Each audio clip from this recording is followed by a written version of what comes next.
मित्रांनो, आज एक कराड केसरीमध्ये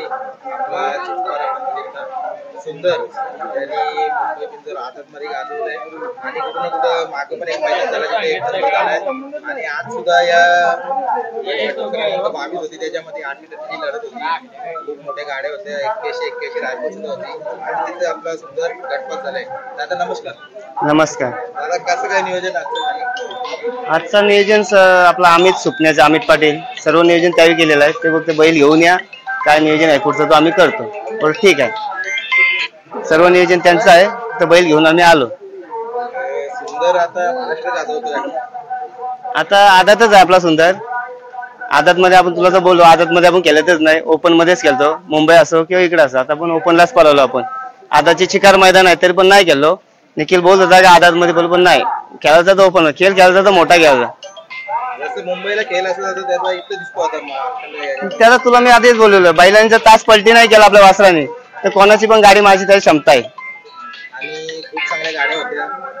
81 रायफल आज मोठ्या मैदानाचा मोठा मानकरी त्याला मानला जातो. कुठं कुठं आपल्या आदत सुंदर आज इतकी मोठी लढत बघायला भेटली. लोकांना काय सांगतो, आता इकडला कसा खेळ वेगळा आहे. जरा 6 गाड्या 10 गाड्या पण पळतात. केला आपल्याला काय जास्त जमत नाही. आपला बिनजोडचा केला असतं. आता मधना गाडी आली बोलल्यावर चांगलं झालं. बरं मधना आली तर पळणारच. त्या हिशोबाने गाड्या चांगली पळाली, मधून आली दोन्ही बैला आणि मग चांगला विजय घेतला. पायऱ्यामध्ये तोंड्याच्या नावाने टिटवी बोलते सुपण्याच्या अमितची, तो पायरा होता आणि आपला सुंदर. बरोबर आहे. आता त्या दिवशीचा एक नंबर सांगा ना, आपल्या सुंदरचा एक नंबर झाला. त्या दिवस गेलो होतो आम्ही भोरला, माहिती होता नेर भोरला. तिथे आमची गटाला गाडी बाहेर गेली. मग निखिल भाऊनी पायरा गेला. त्या कुठला पायरा होता, पठारवाडीचा गाजाचा पायरा होता. मग ती गाडी चांगली पाहिली आणि तिथे एक नंबर केला आम्ही. जशी मोठमोठ्या गाड्या मग प्रेक्षक येतं बघायला, तशी मला आता इथं दिसते सुंदर बघायला. ही प्रेक्षक नाही भाऊ, ही आमची सगळी डवलची मंडळी आहे. आता आपले हे सगळे सुंदरचे हे सगळे सुंदरचे साथी आहेत आणि सगळे ढोलची मंडळी आहे. ते सगळे आजूबाजूची सगळी मंडळी आले आहेत.